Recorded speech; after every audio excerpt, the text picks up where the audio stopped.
toog ngir daal di wëyal li nga xamante ne moom moo di liggéey bi mbokk yi waaye également ministre yi nga xamante ne voilà ñu ngi noonu di annoncé kon li nga xamante ne moo di l'arrivée du président de l'Assemblée nationale El Malick Ndiaye.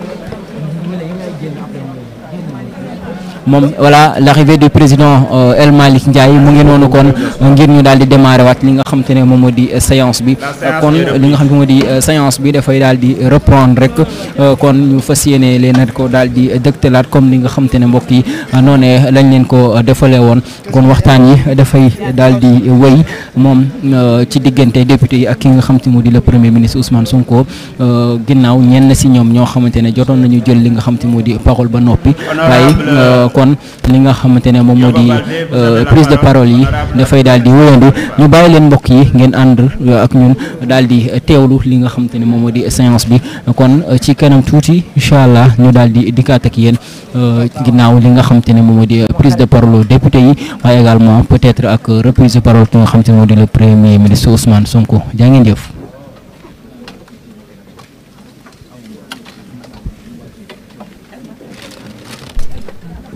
Je rappelle juste que ceux qui doivent intervenir aussi, ils ont leur carte, s'ils veulent, ils peuvent intervenir à partir de leur siège. Merci, Monsieur le Président. Messieurs les ministres, Monsieur le Premier ministre, chers collègues députés, honorables invités, bonjour.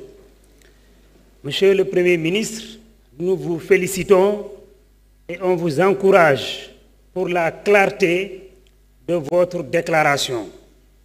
Mais beaucoup de gens ont un résumé dans une langue locale, comme en Pulaar, ça allait avoir beaucoup plus d'ampleur.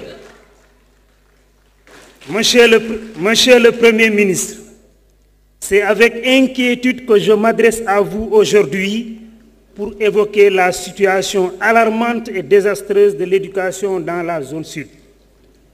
Les défis auxquels notre jeunesse est confrontée dans ce domaine sont nombreux et exigent une attention particulière de votre part. Comme vous le savez, dans la zone sud, c'est une souffrance cruelle d'infrastructures scolaires.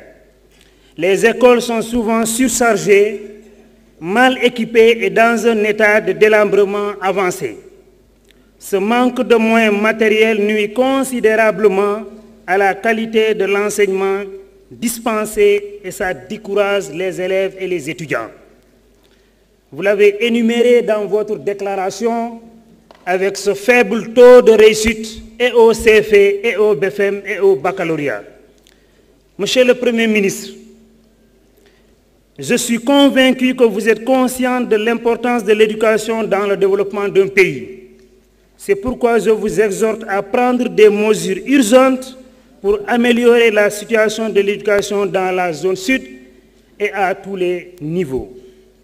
Pour cela, je vous propose de renforcer les infrastructures scolaires, de recruter et de former les enseignants, de lutter contre les abandons, de lutter contre l'inégalité dans le milieu scolaire et d'améliorer la qualité de l'enseignement. Monsieur le Premier ministre, je voudrais que la jeunesse soit au cœur de vos préoccupations. Cette jeunesse doit être formée, financée et accompagnée pour travailler au pays et réussir au pays et mettre fin à l'immigration clandestine.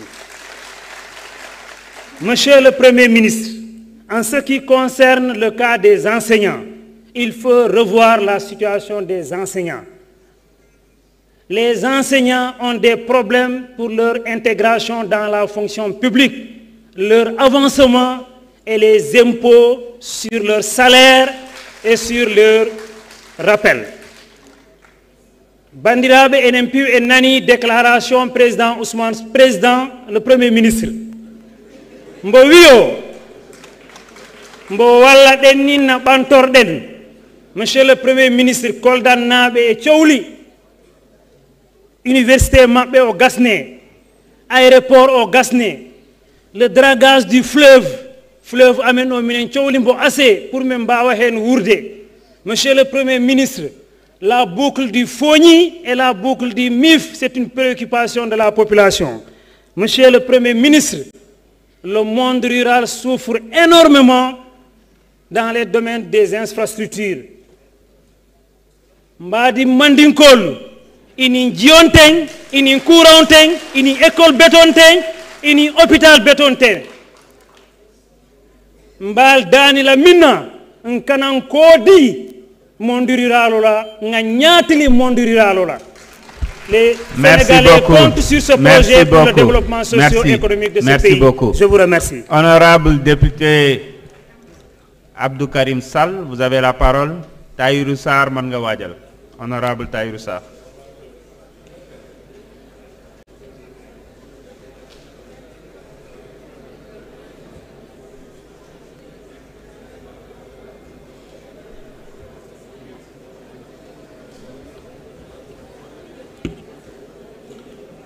S'il vous plaît. Monsieur le Président,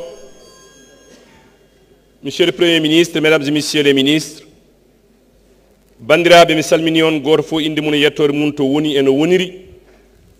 Monsieur le Premier ministre, sénégalais yi jox nañ leen lépp laaj ngeen présidence ñu jox leen ko laaj ngeen majorité assemblée nationale ñu jox leen ko laaj ngeen budget bu duun ñu tànnal leen 6,600 milliards ñu war leen ko jox. Monsieur le Premier ministre, loolu yépp parce que da ngeen dig sénégalais yi lu bare bari te tabaraka wa taala nee na yaa ayyuha alladina amanu lima taquluuna ma la tafaaluun kabura maqtan inda allahi an taqulu ma la tafaaluun. Monsieur le Premier ministre, sénégalais yi ñu ngi lay xaar sur la vie chère. Monsieur le Premier ministre, jàpp naa ni nawet bii di ñëw seeni nawet lay doon na ngeen bàyyi xel ci inondation yi nga xam ne moo am Dakar moo am Touba moo am Kaolack, les crues dans la vallée du fleuve, à Kanel, à Matam, à Bakel, à Podor et à Saint-Louis. Monsieur le Premier ministre, dégg naa la sànq ngay wax que vous voulez faire revenir la surtaxe sur les appels entrants. Monsieur le Premier ministre, ce n'est pas une bonne décision. Monsieur le Premier ministre, le temps ne me permettra pas de développer. Waaye su fekkente ni légiférer nañu indiwaat la taxe sur les appels entrants, les opérateurs locaux vont le répercuter au niveau de leur vis-à-vis à l'international, qui vont le répercuter aux Sénégalais qui sont dans la diaspora et qui vont avoir des difficultés à joindre leur famille. Monsieur le Premier ministre, temps bi mayuma waaye. Merci beaucoup. Adjara Seydi Sall.